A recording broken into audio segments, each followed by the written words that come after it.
아직도 3건이 남아 있어요. 네. 양평고속도로, 양평고속도로, 일본 핵 오염수, 그다음에 남북 관계 할 일이 너무 많아요. 왜냐하면 김건희 특검법이 또 올라와 있고 한동훈 특검법이 또 올라와 있어요. 또 청문회하겠네. 근데 저는 또 법치주의자 아닙니까? 법대로 해야죠. 국민의힘도 이건 반대를 못 해요. 법이 그렇게 돼 있으니까. 법이 그렇게 돼 있으니까 58조 6항에 딱 나와 있어요. 그래서 한동훈 청문회도 하겠네요. 그것도 할 수밖에 없습니다. 예. 저는 배트맨 운명으로 좀 해주세요. 빰빰빰빰 빰빰빰빰. 대한민국의 운명을 가를 법사위를 있기 때문에 배트맨 아니고 베토벤이거든요. 제가 배트맨이라고 했어요. 베토벤. 근데 저분 실력이 있으시네. 바로 나오시네. 배트맨이라고 하지 마세요. 배트맨의 운명. 자, 지금 필리버스트가 곧 종결될 것이고 그 종결 의결하러 가셔야 되는 거죠. 필리버스터 트가 아니라 배트맨이 아니라 베토벤. 종결하러 가셔야 되는 거죠. 네. 그렇죠? 네. 그래서 방송사법 오늘 마무리되는 겁니까, 그럼? 그렇습니다. 이거 사법 전부 다 거부권 행사할 거 아닙니까, 대통령이? 그러겠죠.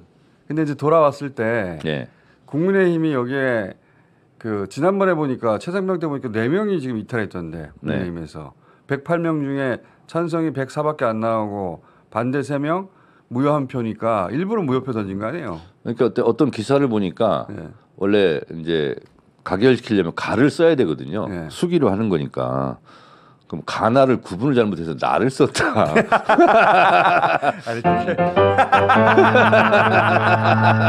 이런 기사를 어디서 본 것 같은데. 말도 안 되는 소리 일부러 그렇게 한 거죠. 국회의원인데 가나를 구분을 못합니까?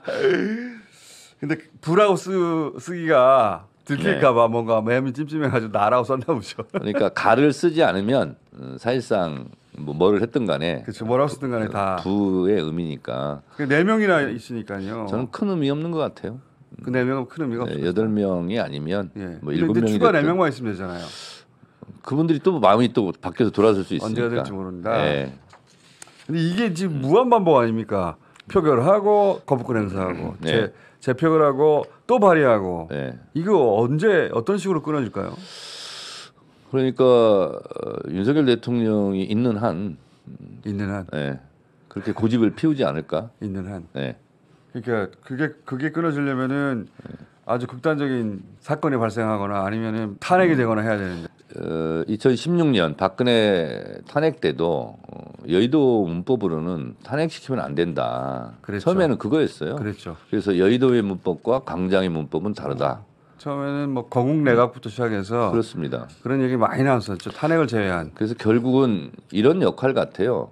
22대 국회에서 민주당 야당의 역할은 끊임없이 야당이 할 일을 하고 또 광장에서는 또 국민들이 할 역할을 하고 줄탁 동기라고 들어보셨어요? 들어봤어요. 피아니스트 왜 반응이 없죠? 갑자기 딱 적합한 말이다. 이거 줄탁 동기. 배트맨이라고 하시는 분이.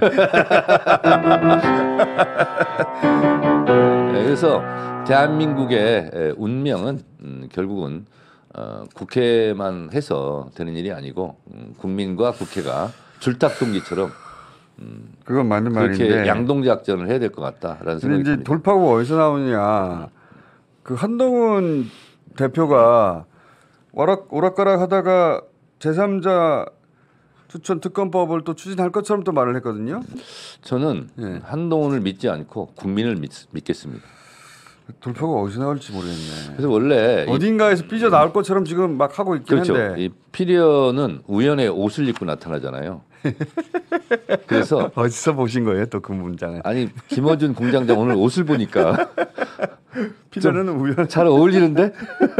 그래서 언제 어떤 사건이 터져서 그것이 균열을 내고 뚝을 무너뜨릴까는 모릅니다. 모르는데 그런 경우의 수들이 자꾸 나오고 어제 행안위에서도 최상병 사건과 같은 거의 유사한 그렇죠. 거기에 재판이 또 벌어지고 있잖아요. 그렇죠.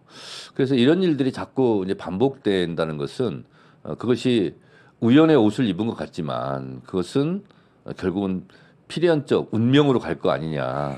운명 부탁합니다.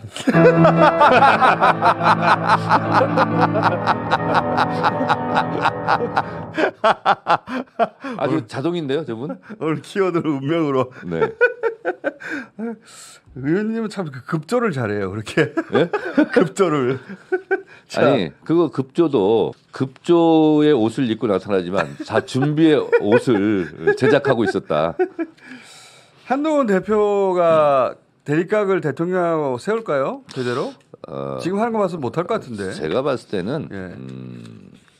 아무리 그래도 우리가 기대를 해서 안 될 것은 둘 다 자기들이 공멸할 짓을 하겠습니까? 대가 너무 약해요. 보니까 한동훈 대표는 지난 총선 때도 그랬고 뭔가 이렇게 막 하려고 하다가 결정적인 순간이 되면 발을 빼고. 저는 예. 대가 약하다기보다는 제 생각에는 심지가 없다 이런 생각이 듭니다.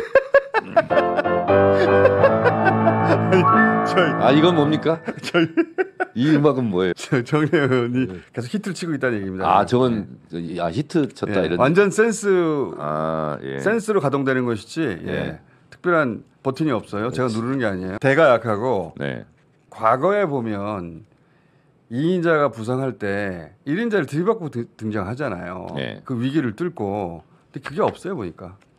그거는 정치 경험이 짧아서 그렇다기보다는 정치 경험이 없으면 오히려 이러저런 위험한 것을 모르고 그냥 막 지를 수 있거든요. 근데 저는 심지가 없는 걸로 굳지 않은 걸로 그냥 저는 생각하겠습니다. 자, 지금 두 번째 그 청문회 증인들 예를 들어서 대통령 부인도 불참했는데 이제 청문회는 끝난 겁니까? 지금 대통령 탄핵 청원 청문회는 일단 두 건을 했잖아요. 최상병 건과 우리 V1인지 퍼스트 프레지던트인지 퍼스트 레이든지 구분이 잘 안 가는 그분 관련했는데 아직도 3건이 남아 있어요. 아 그래요? 네. 양평고속도로, 양평고속도로 일본 있죠. 핵 오염수, 그다음에 남북 관계. 최소한 양평고속도로까지는 가겠네요 청문회가. 그런데 갈 길이 멀고 바쁜데 할 일이 너무 많아요. 왜냐하면 김건희 특검법이 또 올라와 있고 한동훈 특검법이 또 올라와 있어요. 그래서 국회법 58조 6항에 보면 재정 법률안과 전부 개정 법률안 같은 경우는 공청회나 청문회를 열어야 한다 이렇게 돼 있어요. 그냥 프리패스가 안 돼요. 공청회를 열든 청문회를 열든. 또 청문회 하겠네. 근데 저는 또 법치주의자 아닙니까? 법대로 해야죠. 그래서 공청회는 증인 채택이 없거든요. 그러려면 기왕에 하려면 청문회를 해야죠. 청문회를 해야 된다. 2개 또 해야 돼요 또. 그건 어쩔 수 없어요. 국민의힘도 이건 반대를 못 해요. 법이 그렇게 돼 있으니까. 법이 그렇게 돼 있으니까 58조 6항에 딱 나와 있어요. 그래서 한동훈 청문회도 하겠네요. 그것도 할 수밖에 없습니다.